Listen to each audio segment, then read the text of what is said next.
మొన్న ఈ తిరుమల వ్యవహారానికి సంబంధించి లడ్డు తయారీలో నెయ్యిలో అవకతవకలు జరిగాయి అనేటటువంటి ఆరోపణలకు సంబంధించి వైఎస్ఆర్ కాంగ్రెస్ పార్టీ అధినేత మాజీ ముఖ్యమంత్రి జగన్మోహన్ రెడ్డి పెట్టినటువంటి ఒక మీడియా సమావేశం. దీంట్లో విలేకరులు అడిగినటువంటి ప్రశ్నకు ఆయన బదులిస్తూ, అంటే పార్టీ నుంచి వరుసగా అందరూ వెళ్ళిపోతున్నారు కదా, అంటే ముఖ్యంగా ఈ విలేకరులు అడగాలనుకున్నటువంటి అంశం ఏంటంటే బాలినేని శ్రీనివాసరెడ్డి గురించి. ఎందుకంటే ఆయన బంధువు.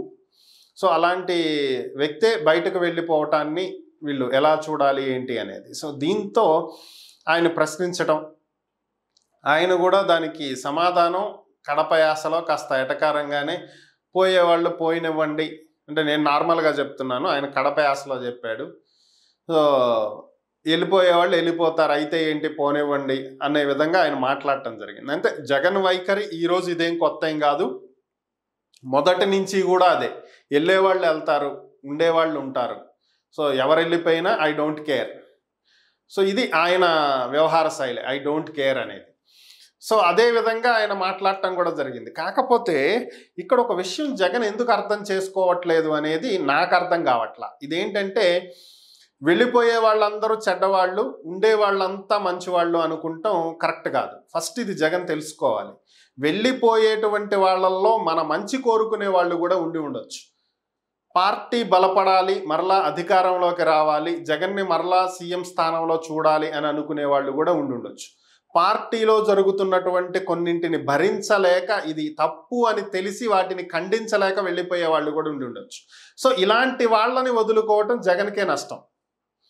ఇక్కడ ఉన్నటువంటి వాళ్ళల్లో జగన్కి మేలు చేస్తున్నారు అని పైకి కనబడుతూ జగన్ని ముంచేటువంటి ప్రయత్నం చేస్తున్న వాళ్ళు ఎంతోమంది ఉండి ఉండొచ్చు.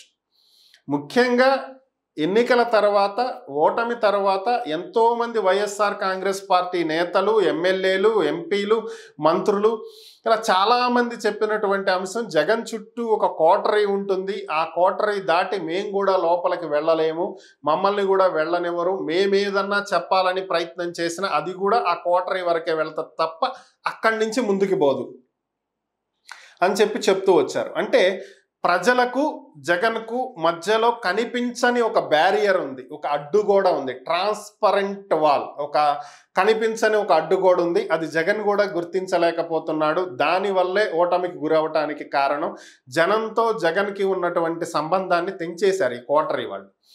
సో ఇది జగన్ గ్రహించలేకపోయాడా, ఓడిపోయిన తరువాత రివ్యూ చేసుకోలేదా, ఎందుకు ఓడిపోయాము ఏంటి అనే దాని మీద పరిశీలించుకోలేదా, దానికి దిద్దుబాటు చర్యలు చేపట్టలేదా అంటే జగనేమి అంత అమాయకుడేం కాదు, తెలుసుకోలేనటువంటి వ్యక్తి కూడా కాదు.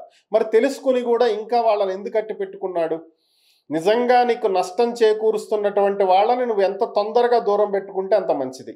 ఇంకా మంచి కోరేటువంటి వాళ్ళు వెళ్ళిపోతుంటే వాళ్ళని పోతే పోయారు, ఉన్నవాళ్లే నా వాళ్ళు, ఉన్నవాళ్లే మంచోళ్ళు అనుకుని అసలు మంచి వాళ్ళని పంపించేసుకుంటే రేపు పొద్దున పార్టీ 2029లో అధికారంలోకి రావటం కాదు కదా, ఈ ఉన్న 11 సీట్లు కూడా పోయినా ఆశ్చర్యపోవాల్సినటువంటి అవసరం లేదు. ఇంకా జగన్ ఇలాగే ఉంటే, దిద్దుబాటు చర్యలు చేపట్టకపోతే 4 ఏళ్ళు టైం ఉంది కదా అప్పుడు చూసుకుందాంలే అనుకుంటే మాత్రం జరిగే నష్టాన్ని ఎవరూ పోడ్చలేరు. మనం పదే పదే ఎన్నోసార్లు చెప్తూనే ఉన్నాము.